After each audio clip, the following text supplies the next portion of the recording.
Hello, friend. I hope you're having a wonderful day. Today we are studying the journal, Yet I Will, Waiting with God.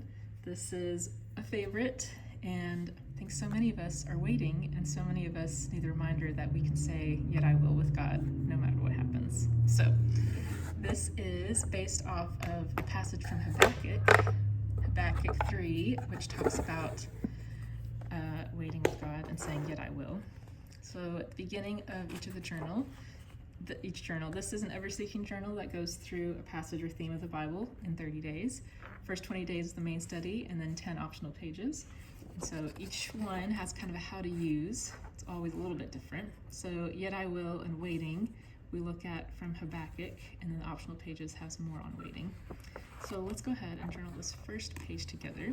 And we start it from Habakkuk 3, since this is the main verse, and looking at that.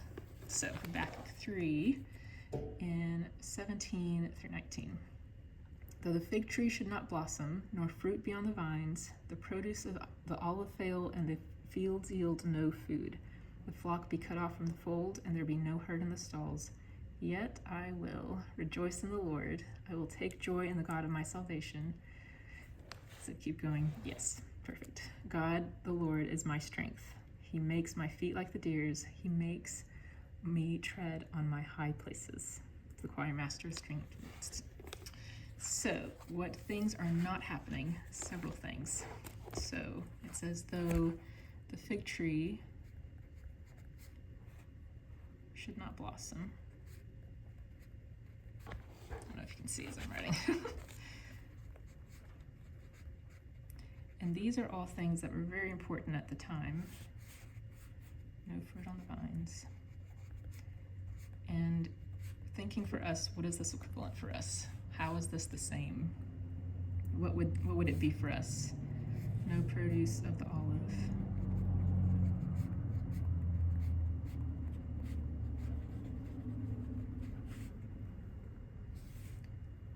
Fields yield no food.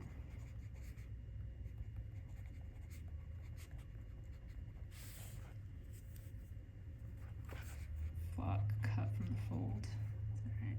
Cut off from the fold.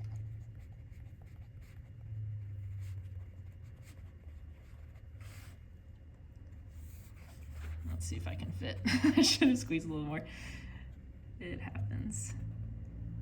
No herd in the stalls. So this is where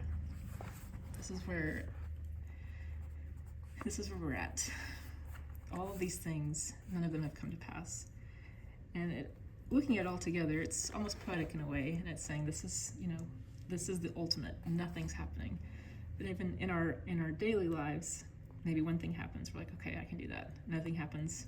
All right, that hurts, but I can do that. And another thing happens, you're like, okay, I don't know, and everything keeps adding, and there's the straw that breaks the camel's back. You're like, I can't do this anymore. Why are all these things happening? We've all been in those places. But what does Habakkuk say we choose to do anyways? Even if things are dire, very dire, yet I will rejoice in the Lord. And I'm going to use washi tape.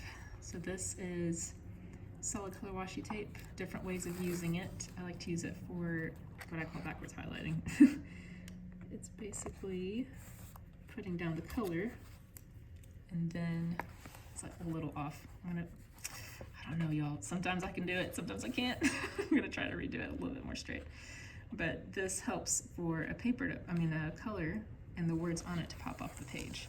So I use it if there's something, I'm probably not even gonna get it any closer, but when there's something very important that's being said, that'll do, that it's marked with this. So that way when I look through my journal, I can see, okay, this was something important. What does it say?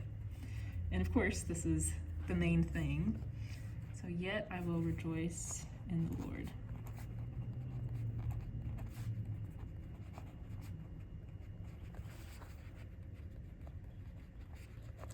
And that's very important. Each word is very important. Because yet I will, yet, no matter what's going on, it's a declaration saying this is something I have decided. Declaration. yet I will, because we are all responsible for ourselves. And this is looking towards the future, whatever that future holds. And then rejoicing in the Lord. It's not that we just put on a happy face. It's not that we say, okay, I'll make this work, or I'll just grin and bear it. That's not what this is.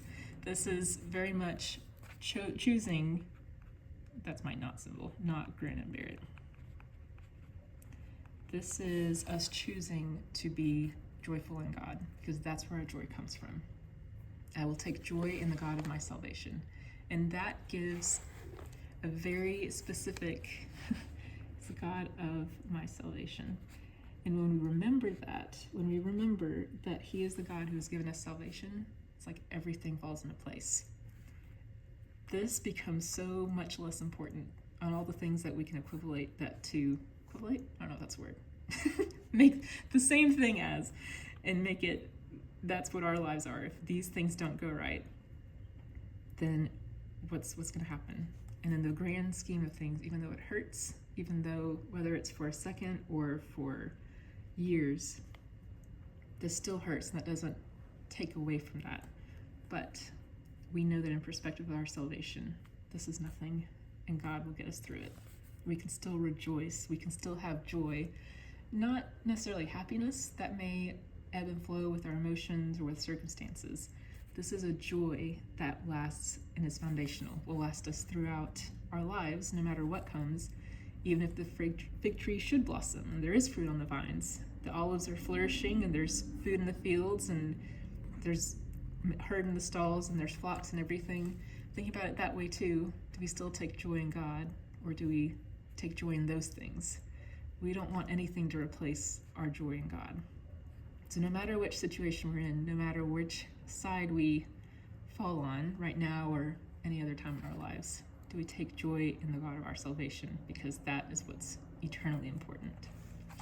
So let's see what Psalms 4:7 has to say about physical blessings versus joy in God.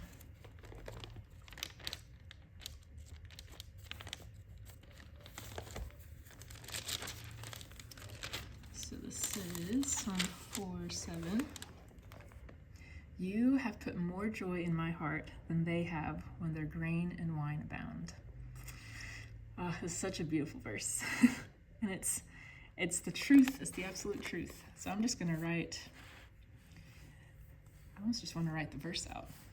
So what does Psalm 4:7 say about I'm going to write it out and then I'll write something about it. So this is talking to God. You have put more joy in my heart than they have.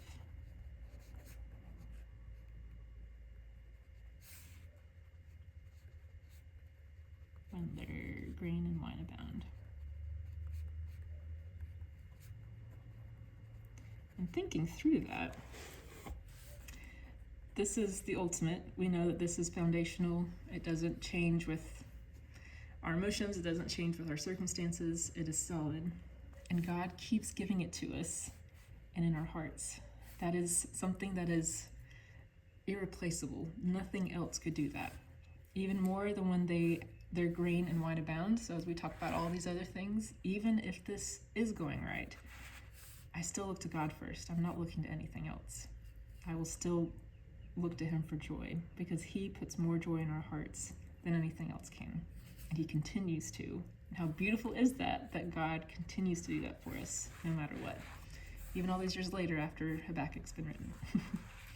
So it's one of the most beautiful statements of joy in the Bible. All the things listed are things that God has the power to easily fix. And sometimes that trips us up. He is the creator, after all. So why are the fig trees not blossoming, the fields not yielding food, or the stalls empty of the herd? Amazingly, the answer isn't complaining to God, or even a statement of faith that God would give everything back. It's letting God know that even if all of this is lacking, still we will take joy in him. It surpasses the circumstances, the joy we have in the one in whom we have it. So it's so much more than the physical. It's so much more than what we can see. And if we've come to that point, then we've almost lost what our purpose is and our goal, because we don't want that to be the end all for us. So I'm going to use, let's see, this is pattern washi tape, and you can use it however you want. So I'm actually going to make a little bit of a break there. If I were more prepared, I'd have some scissors, but that actually worked out. Never doubt. There we go. Okay, I'm going to put this back like this. And I'm going to write a prayer here. You can always use this for however you want. This is for us to journal through and to think through God's word. So, Lord, please help me to always look, to have joy in you,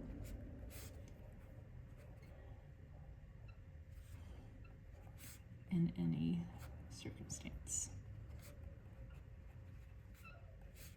good or bad.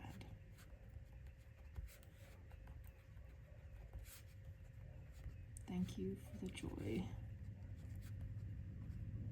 you put in my heart.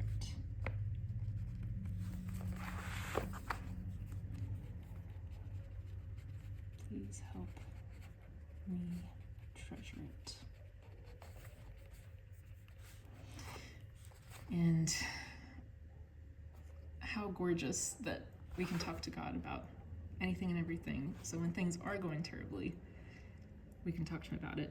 When things are going great, we can talk to him about it. He is always there for us, and the beauty of him putting that joy in our heart no matter what happens, no matter where we're at. He is our source. And as we wait, which is what the rest of this is, and each day has a different, each spread, it didn't go as planned, yet I will. It fell apart, yet I will. I'm out of time, yet I will.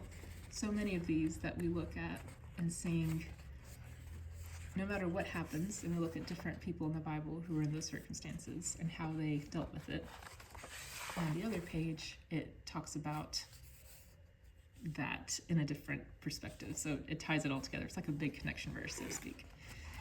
And thinking through how we can say, yet I will, in each and every circumstance, no matter what. So the optional pages are some more waiting, so other people who have waited and what that looks like for us.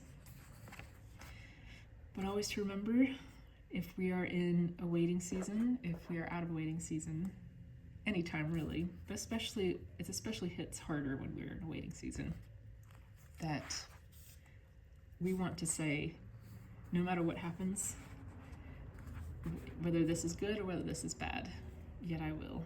I'm going to take joy in God, and the joy that God has, that I have in God, that's going to sustain me. Now it's going to sustain me in all times of life and into eternity, which will joyfully be able to see his face and be with him forever. So this is one of our past everseeking journals that we are featuring this spring and looking at that. So it's in the shop, hopefully, but when you're watching this, and just studying more about framed by the Habakkuk verse, that no matter what happens, and I hope that for your life, whether you are in a season of waiting, whether you have come out of it, or whether you're about to go into it, or helping someone in a season of waiting, no matter what happens, knowing that we get to wait with God, and with joy, we can say, yet I will.